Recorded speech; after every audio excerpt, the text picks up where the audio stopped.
you left your academia most recently then, but you started your own business back in 2017. How did that come?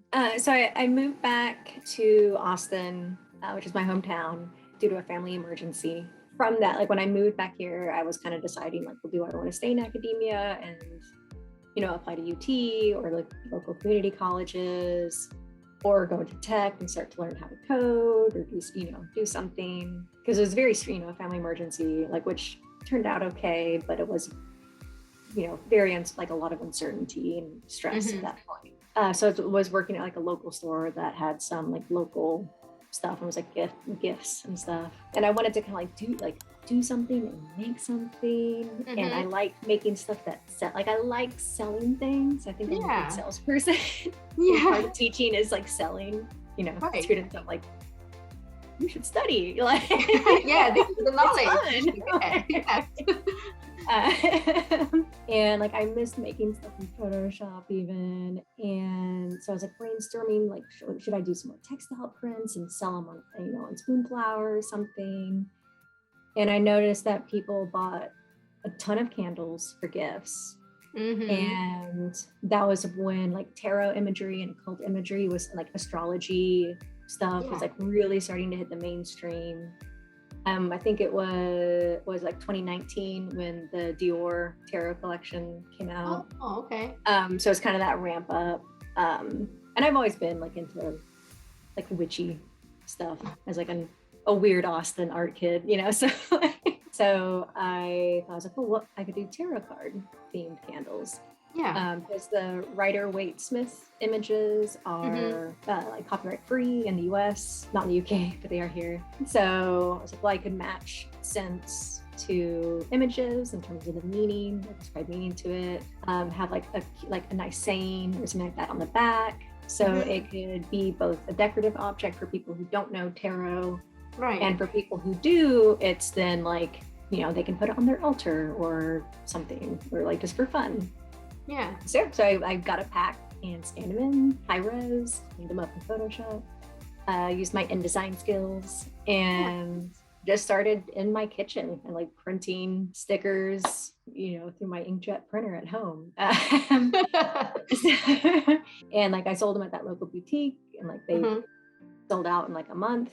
And so I kept making more, and got a contact with a local like convenience store that has a couple locations around town, and have started selling through them. So far I've only been selling through them because it's been increasing, because it's definitely very much a side gig, but it's gotten to the point where I'm selling so much I need to ramp up.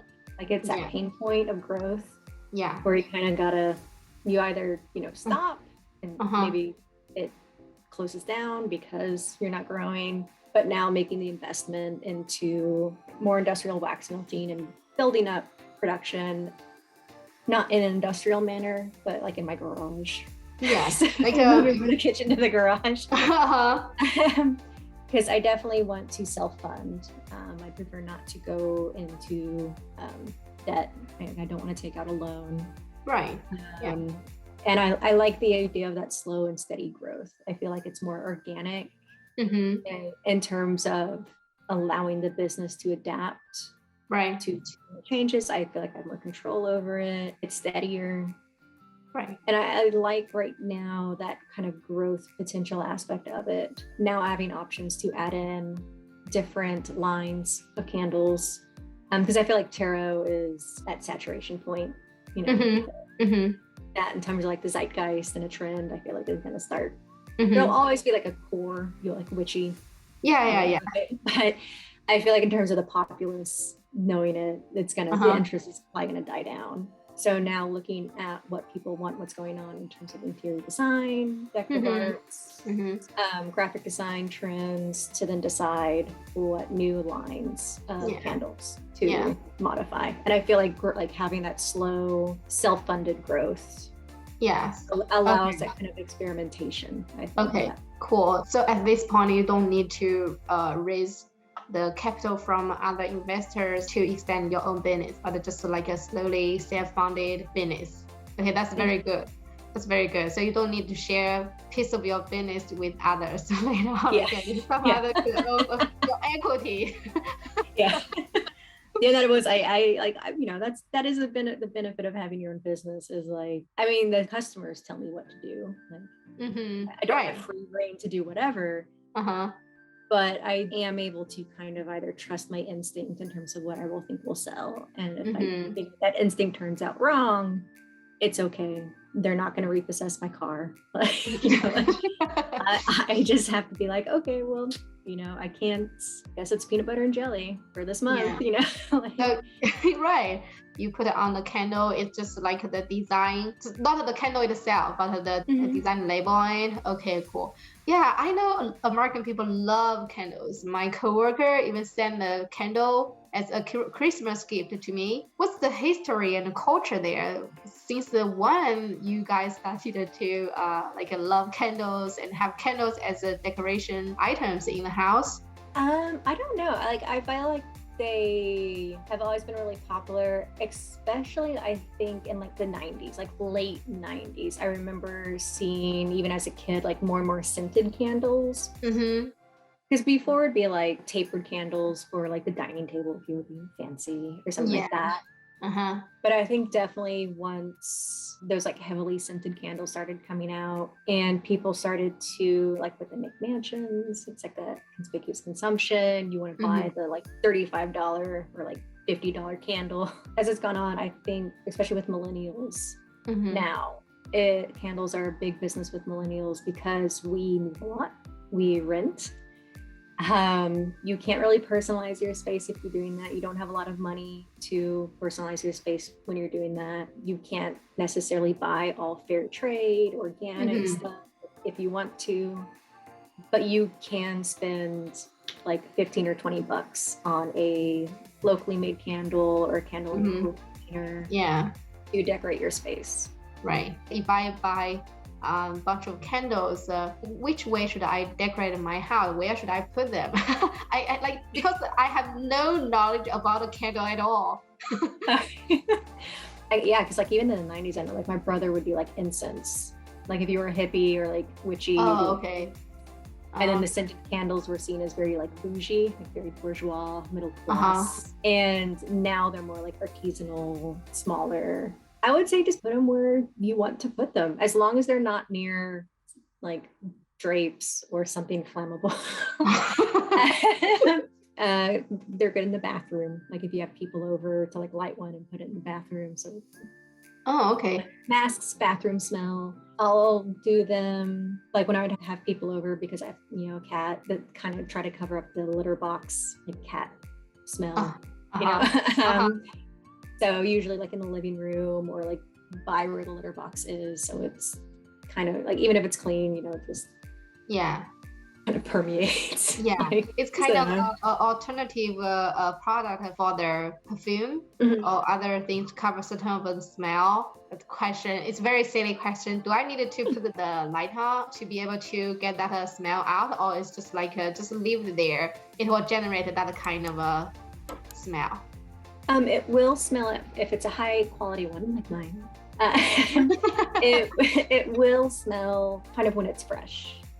So you will, like if you walk by, you will like that surrounding area and like a 2-foot kind of radius or so will smell. And then as it goes on and that kind of surface fragrance oil dissipates, then you'll have to light it to release the other fragrance oil. So yeah.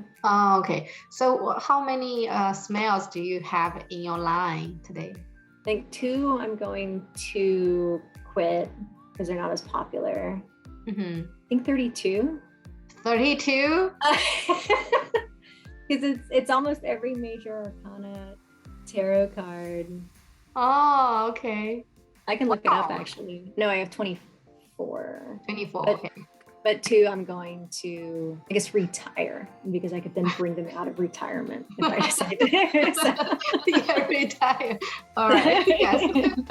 Are your candles only available at local stores? Currently, my plan is this spring to make some for photographing, to put them on Etsy and start to sell through Etsy.